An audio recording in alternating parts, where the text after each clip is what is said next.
Okay, my name is Rachel Martikovich, and in this module I'm going to be talking to you a little bit about relationship building skills and empathy. Now, one important thing to remember is that when doing interventions around behavioral health change, the relationship between either the doctor and the patient or the counselor and the patient is one of the most important factors to whether or not the intervention is going to be successful. It is an essential catalyst in behavioral interventions and is really one of the most important factors when predicting behavioral health change.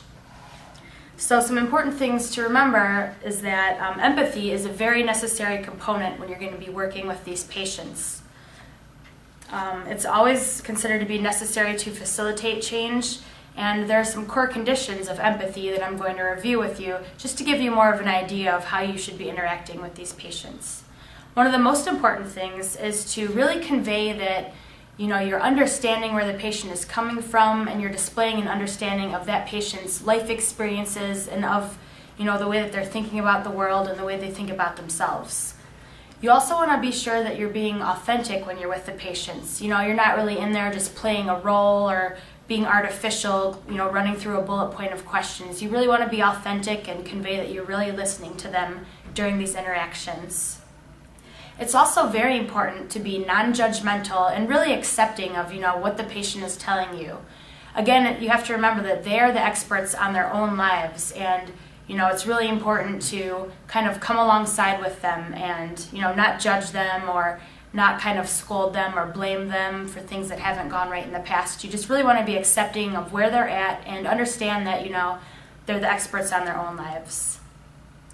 And again, it's very important to kind of create this atmosphere of openness and trust and really be, in a collaborative role with the patient. You're not coming in and kind of playing an expert role or lecturing them or kind of giving them advice and telling them what to do. You really want to just kind of be there to facilitate their, going through the process of change and figuring out what they want, what their goals are, and, really how they're going to try and complete those.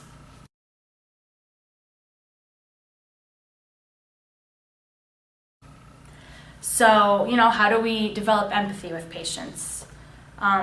One way to start out is to, make sure that you're using attending behaviors while you're there with the patient. Things like making eye contact with the patient is very important. You want to make sure you're self-aware of, your pace of speech, make sure you're not talking too quickly, and, keep a good tone while you're interacting with the patients. You want to keep your body position open, possibly lean in when the patient is talking, really show that you're there with them, listening to them. Also, hand gestures, head movements, furthering responses, kind of like, yes, tell me more while they're talking are always great to keep the patient talking. You want to smile, and also, be sure to mirror the patient's emotional responses. Obviously you don't want to be smiling if they're telling you something very upsetting or something that's really stressing them out. So be sure to just kind of be aware of, how you're reacting to what the patient is saying.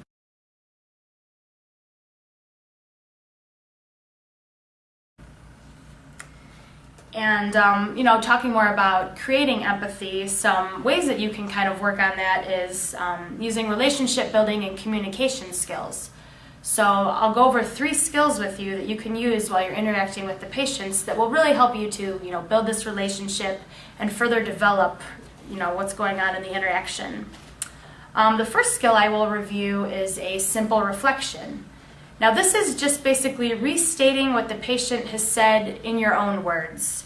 So you're kind of just conveying that, you're there with the patient, you're listening to them, and you've heard them. And a lot of the times when you make these simple reflections, it will encourage the patient to continue talking and kind of elaborate a little bit more on what they're talking about.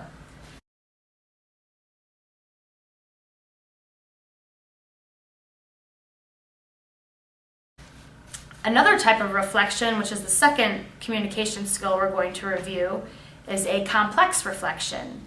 Now, these are like simple reflections, but in a way you're kind of taking it a step further.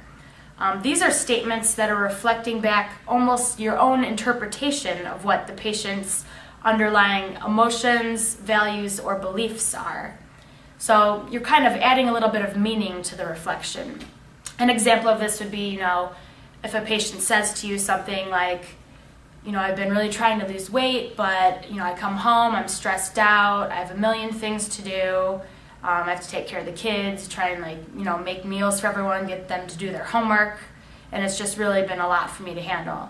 And you could say a complex reflection back, something like, it sounds like you're really overwhelmed and, you just don't know where to go from here and it's really starting to upset you.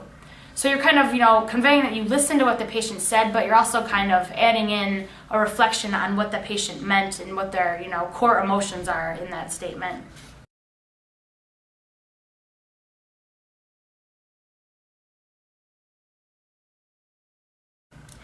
And a third skill that you can use when you're talking with the patients is to make kind of an empathic summary.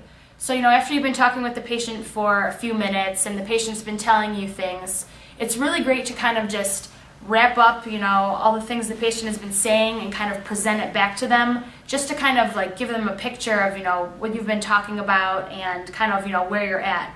So you're kind of pulling relevant pieces from the interview into a summary. You're incorporating, feeling statements the patient may have said, or, just general content of what the patient is saying. And then you just kind of summarize that and give it back to them, just to show that, you've really been listening. And this is also a great point if you want to transition into something else. You can kind of do a summary and then move on to another section.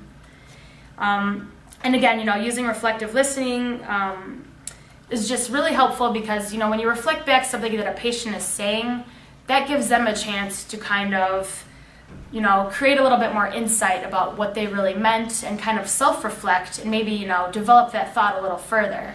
Because, it's probably that patients are thinking these things, but to actually hear someone else say it back to them is very powerful and can really get them to, think about it further and on a deeper level and just really get them to start thinking about, making these changes or things going on in their lives and how that's affecting making changes. And again, also by doing reflections and summaries, you're encouraging the patient to do more of the work and to talk more. So it's actually a little bit easier on the health coach to use these reflections as opposed to just asking, closed-ended questions over and over again and getting back one-word responses. These reflections will really encourage the patient to kind of elaborate and go a little bit deeper and provide a deeper meaning. In summary, the relationship that you and your patient develop is an essential element for behavior change. Empathy is a core component of this relationship. You as a coach can express empathy both by verbal and nonverbal communication. Reflection and empathic summaries are skills you'll learn to build a relationship and promote behavior change. Thank you.